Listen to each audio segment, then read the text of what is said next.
Olá, e retomando então com o Dr. Paulo José de Palma, que é promotor de justiça e atua como promotor criminal aqui na região de Taubaté.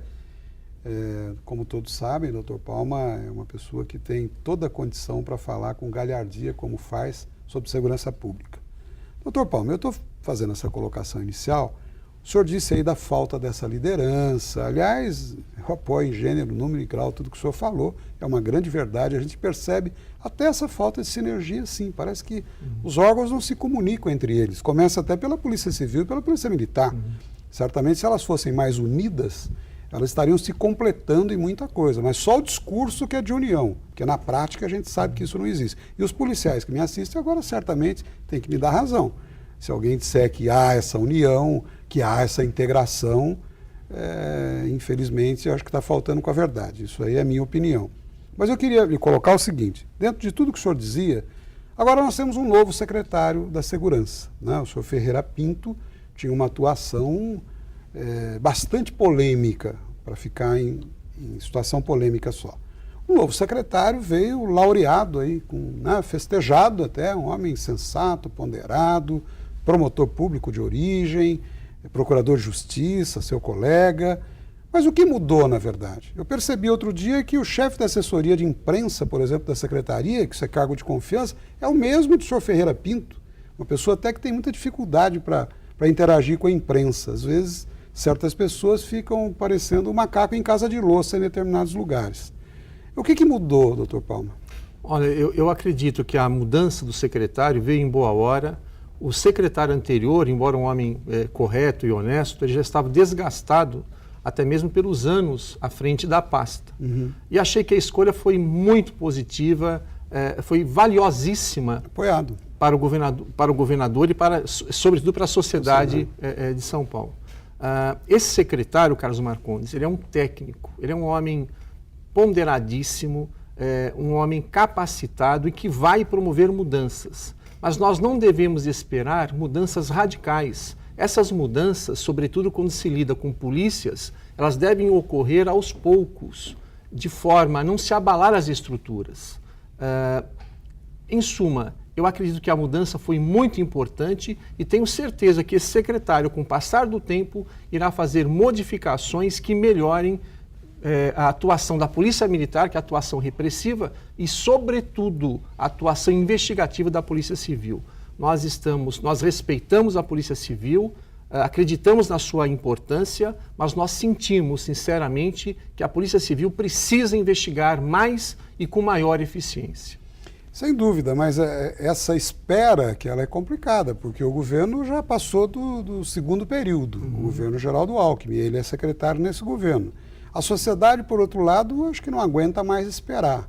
O senhor não acha que essas mudanças estão acontecendo de forma um pouco lenta demais, ela poderia ser mais agilizada, né? Porque a gente percebe situações em que os nomes, por exemplo, que estão à frente, aí, alguns indicados por políticos, deputados, são os mesmos.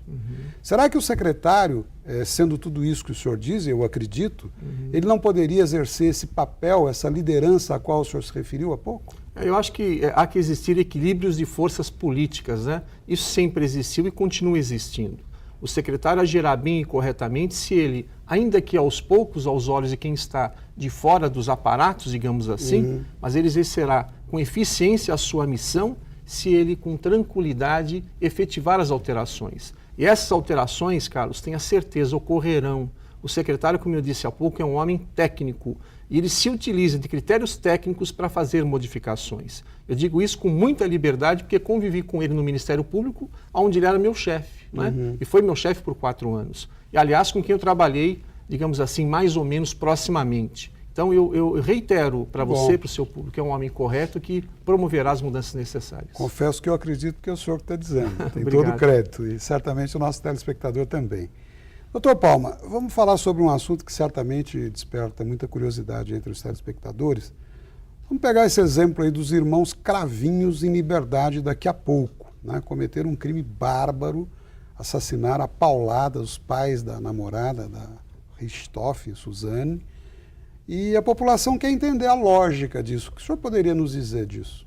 Olha, Carlos Marcondes, eu sou promotor de justiça e lido na área de execução criminal, que trata com condenados, né, com presos do sistema prisional já há alguns anos. O que eu posso afirmar com muita tranquilidade é que nós não podemos aceitar ou admitir a chamada pena perpétua.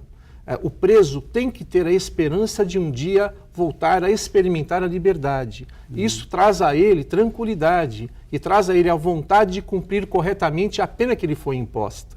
Então, eu acredito, até recentemente, numa entrevista ao próprio Datena, que é da casa, né, eu disse isso, eu acredito na necessidade da mantença da progressão de regime, como nós falamos. É a passagem do fechado para o semiaberto e depois para o aberto. Com relação a esses executados ou a esses condenados, chegou a hora, aos olhos da lei, deles experimentarem um regime prisional mais brando. Eu acredito que a lei precise ser mudada de modo a exigir que as pessoas permaneçam um tempo maior em cada regime. Mas nós não podemos tirar a oportunidade de progressão de regime. Não sei se você me compreendeu. Sem dúvida. O grande problema que nós temos é o legislador.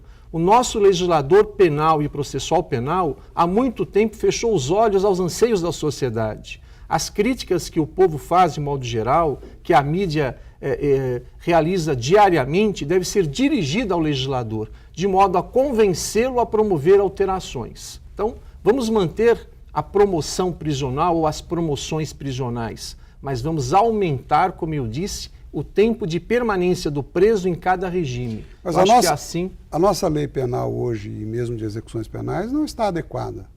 Eu creio que não. Eu creio que não. Precisa ser revista. Nós precisamos melhorar. Pelos legisladores. Sim. A inércia está aí no Poder Legislativo. Há muito tempo, de uns anos para cá, nós estamos experimentando cada vez mais leis que beneficiam os acusados. E nos esquecemos do povo, da sociedade que está experimentando, como você bem o disse, a insegurança pública. Parte dessa insegurança decorre da fragilidade dos mecanismos jurídicos criados por nossos parlamentares. Nós temos que convencer os nossos parlamentares que nos representam da necessidade premente de serem mais rigorosos na confecção de leis penais. Sem prejudicar os presos, não se trata disso. Cometeu um crime, é condenado, é preso, vamos respeitar o preso, mas ele precisa cumprir um tempo maior de prisão. É bom a gente lembrar, doutor Palma, que a questão da legislação penal compete à esfera federal, portanto, os deputados federais e senadores, né?